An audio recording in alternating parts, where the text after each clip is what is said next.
What is going on, guys? It's Ty here, and today I'm bringing you a Fiora guide in the top lane.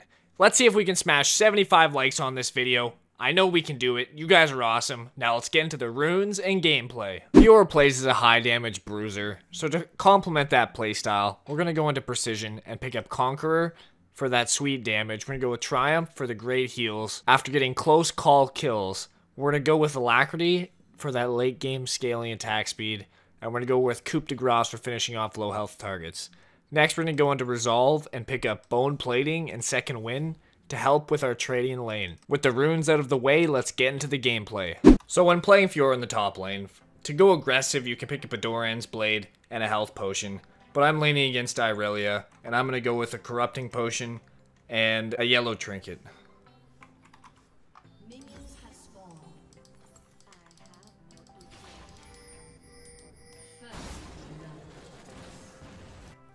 I feel like leaning against Irelia. She might go Corrupting Potion, and I don't want to get out-sustained by Irelia. With the Doran's Blade, unless you can get heavy trades and try and kill somebody before they can use all their Corrupting Pot charges, you're not going to be able to out-sustain them. Unless you have a very huge advantage in the early game. So like I thought, she started Corrupting Potion too, so to be able to match her sustain, I have to pick up a Corrupting Potion as well. So she's just walking side to side. I've got an easy vital. You just want to go in and take the easy vitals that you're given. She goes in for a CS. I get a little auto attack on her. Try and get a bit of a trade. That vital's not great. So I'm just going to let it die and wait for the next one. You don't want to extend too far into the minions for a vital. But you can afford to go in for a few minions like that. Then you immediately, after going in, you want to go back out of the minions to reset the minion aggro. So I'm going to take advantage of my level advantage here. I'm going to pop my potion charges. And I'm going to look for an all-in. Almost kill her. With a flash Q, I can get onto her and kill her. If it gives me a vital here, I can flash Q her and kill her. So I force her out of lane. She's going to want a base. She's going to teleport back into lane. And I probably am not going to be able to get this shoved in all the way. Because she's going to teleport back. Actually, she chooses to go to the tower instead of the wave, which is fairly smart. Because she won't take minion damage. But it closes the door for her to be able to freeze the lane. So the jungler, it's around 3 minutes. The jungler has to be coming topside at some point. I've got still quite a few minions. So I'm going to use the power of my minions to help me get this shoved in while popping the vitals whenever they are given to me. So right now these minions are a pain in the ass to last hit. Can't really go for them. I'm just going to stay in XP range. I'm going to try and get some wards down in case their jungler's coming. I could have based there because I had her shoved into her tower, but I don't want to. So Fiora's basic combo is you want to see a vital, you dash in with your Q, auto her once, use your E for the auto attack reset, auto her again with the empowered auto, parry any damage you can if you know they have a CC ability, and then walk out. So right now she's going to come up into my minions.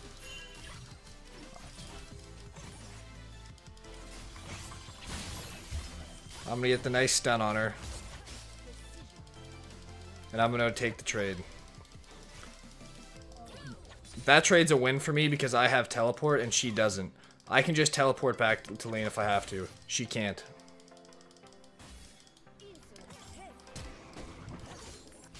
Whenever your opponent is down TP and you have it, if you're playing... I have to base anyways to spend my gold, so I might as well nuke her out with my bar. You want to use all the resources you have.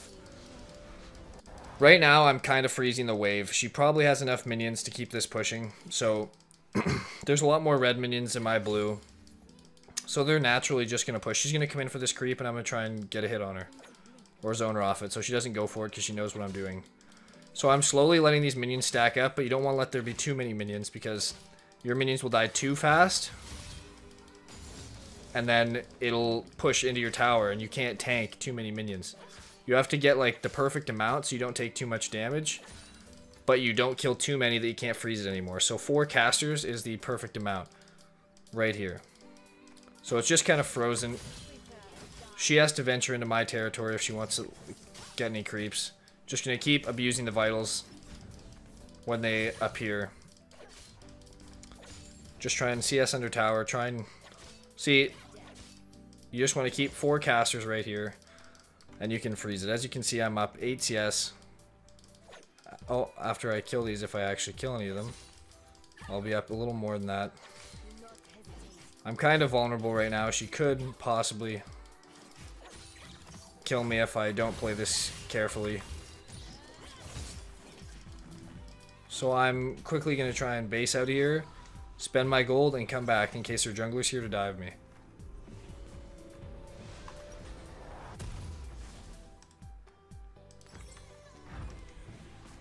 Ideally, you want to have the items you're buying in base planned out before you go. So just in case she's trying to get a free base off here, I'm just going to take a look. And I don't think she's there, so I'm going to try and shove this in as fast as I can. There's going to be one more wave that I have to kill before she gets back to lane in order to get my wave to her tower. So I'm going to let them come out a bit, and I'm going to try and kill them as fast as I can.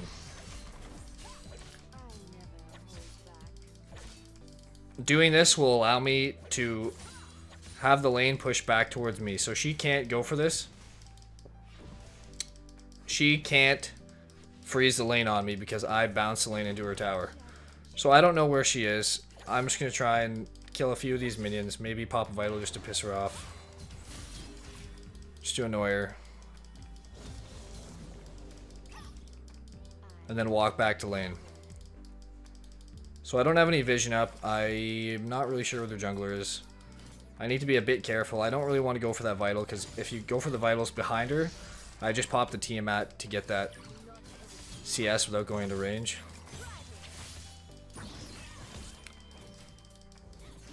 She doesn't have her stun, and she doesn't have her other things, so I know I can trade with her.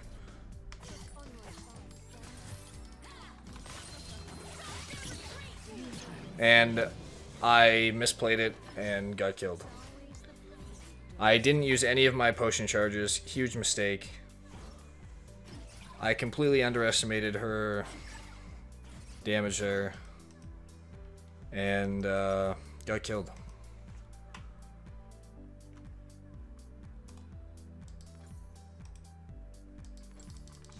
So I want to tank up a little bit. I'm going to look to get a Phage, because she does a lot of damage, so she can one-shot me, sorry. Fiora's kit is largely based on lifesteal, and if you can't survive long enough to actually take advantage of all her lifesteal, then there's no point of having it at all. You need to have a bit of health and durability to be able to use your lifesteal in extended fights. I ulted way too late there. I should have committed earlier. I kind of half committed, blew all my cooldowns, and then she saw that and then just went in on me. So right now I'm going to set up a slow push. I don't want to shove it because I won't be able to get it into her tower in time before she gets back to lane. So I'll end up just giving her the perfect opportunity to freeze. So I'm just going to hold the lane right here. It's just going to sit here. It's going to slow push, slowly stack up a minion wave.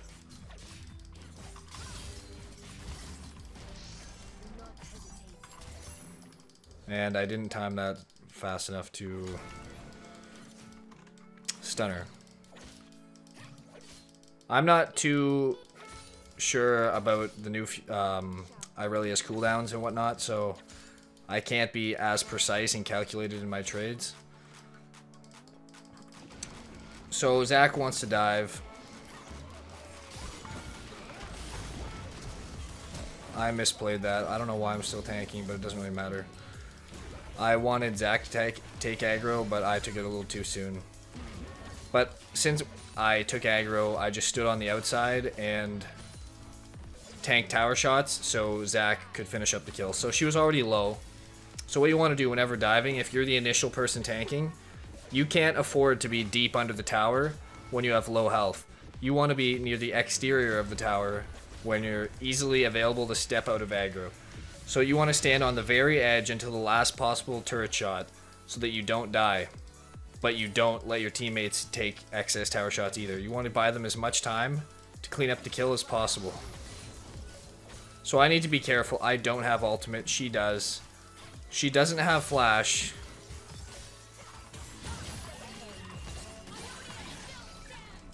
She does not have flash. So I'm going to flash to get that vital. I don't want her getting her ultimate off. Or actually, I don't even know. Did she ult? I'm not really sure, but I'm going to flash and pop that vital just because she wasn't expecting it. And I just want to clean her out quickly before she gets a chance to do anything. So I'm going to be able to take this tower for free. She doesn't have TP. I see their junglers right here. I have a bit of time. The minions are going to be able to finish that off, but I want as many of my minions to die as possible so she can't get those last hits. So now that that one's about to die, now I'll actually finish the tower. And then I'll finish off these last few minions, and then I get to base. My minions here are going to meet about right there with her minions. She's going to push that wave out. Her minions aren't going to take much damage, but they might get slowed down a bit. They get slowed down a tiny bit right there. Just a little bit, so the wave's going to meet closer to her side of the map. And what's that is going to allow is my minions to advance up the map further. So as you can see, they meet closer to her side. Her reinforcements are going to get there before mine. And that's going to make her wave start pushing towards mine. So given the opportunity that it will give me, I have the chance to freeze it if I want to. But she was able to push it so fast that it hit my tower, so that takes every possibility to freeze it away. You can't freeze it once the minions have hit your tower. So I'm just going to fail to last hit that very badly. I want to create a bit of pressure for my team so I can allow them more flexibility on the map. I don't want to give the Irelia any opportunity to roam, and I want to have their jungler have to try and pressure the top side of the map or their mid laner to come help to allow my bot lane to start getting their tower, my mid lane to start hitting their tower, and for my jungler to focus on this Infernal Dragon. The more pressure I can build up top, the more it opens up plays on the bot side of the map. So now I've accumulated a big CS lead. I've accumulated... Oh, that's out of range. I've accumulated a big level lead. I'm up a level and a half. I'm up items. I'm up gold. I'm not afraid to take a tower shot there to get a little bit of poke off. I still win the trade. I don't want to go too far into her minions. She still is very strong and can deal some serious damage, providing I let her. So this is exactly what I'm talking about. I'm drawing pressure top. They send Cassid in top lane. It opens up a 4v2 in the on the bot side of the map, or a 4v3 rather, for the rest of my team. They have the advantage. They end up going 3 kills for us, 1 kill for them. It's worth on the trade. Cassid gets nothing. He blows my corrupting potion charges. He gets no gold out of it. Right now I could freeze this lane if I wanted to, but once again I want to create pressure. And I want to have my team be able to freely take that tower. I don't want Irelia roaming down. And I don't want the jungler to feel like there's no threat top lane and just run straight bot to defend. Because if I'm threatening the tier 2 top, then he has to respect that and come try and help his team. So I'm going to get in her way, pop that vital, pop that vital. I'm going to maybe go for a dive here.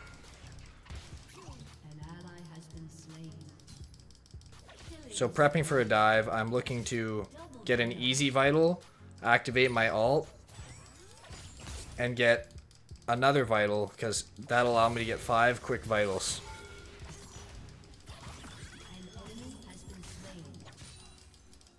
She's sustaining a lot with her corrupting potion. My window to dive her is closing. I'm not getting any front vitals, which is annoying. So if one of you leaves the area, then the vital disappears and it'll respawn a new vital. So now that's a little trick. If you get a bad vital, it goes both ways. If you're the Fiora or you're the person Fiora's laning against, it goes both ways. You both are at the same little thing. So I don't think I'm going to be able to get out of this. So I'm able to trade onto the Graves. I figured I would have died. I pop my ult, try and get as many vitals as I can. And I trade. He's not really worth any gold, so that's not a very great trade. I got like 140 gold for that. I don't know who killed me. I think Fiora killed... Oh, no, Graves got me, I guess, with either his red smite or the pullback on his Q. So that's actually not bad. That's decent. It resets Graves' bounty, makes him worth killing again. And it's not bad overall. So I just finished off my Trinity Force. You can either build on Fiora, you can either build Black Cleaver, or you can build Trinity Force. They're both great. You want to build Black Cleaver if they have like a heavier armor team that you need to like shred some armor. If you're against like a Malphite top, a Scion, maybe a Maokai, something like that. But if you're against a squishier champ that actually like tries to build some damage, is a fun champ to lane against, then build the Trinity Force, because you'll actually be able to deal damage and nuke them. So my team's breaking out into a bit of a siege here. I think I see Irelia mid. Yeah, Irelia is mid, so I want to try and get a little bit of pressure off. They're going to roam for me. There's a little bit of a delay in the vision because of the minion waves, so I don't know for a split second exactly where they are. So I'm going to use that to... She's deciding to go this way for some reason. Oh. Zach recognizes that. He's coming in for the dive. I'm going to preemptively let him take aggro. And then just ult. Kill her, let Zach tank a bunch of shots. Be my meat shield. And get my slow on her. Get the slow with my E. And then just look to Q vitals as they present themselves. So their jungler's dead. I see 2 mid, just a Kassadin up. So Kassadin is roaming top. He's probably going to Rift Walk onto me. He's got like no health. I don't know how that vital just missed. That is very... I'm going to let parry the burst, let Zach get in there. Looks like he may be dead. I don't know. That Graves is pretty weak, but... Oh yeah, I could probably fight him.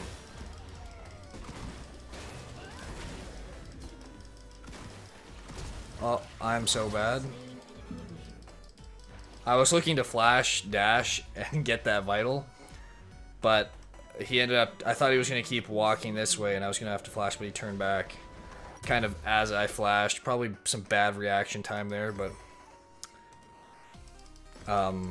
probably was avoidable, but I don't know, kind of unfortunate. I'd like to blame it on bad luck.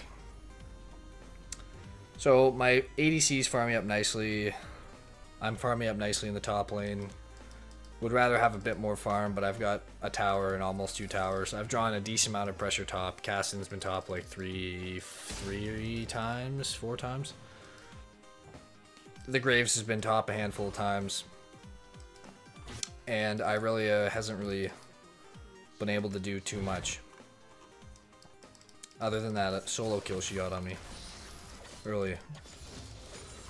So next, I picked up a pair of Ninja Tabbies because they're a pretty heavy AD team.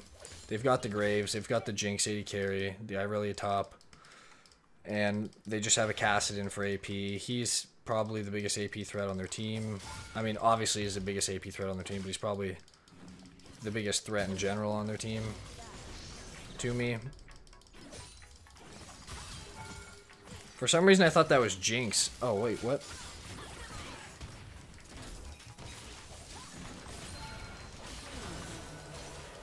So we're gonna finish off the weakest one first.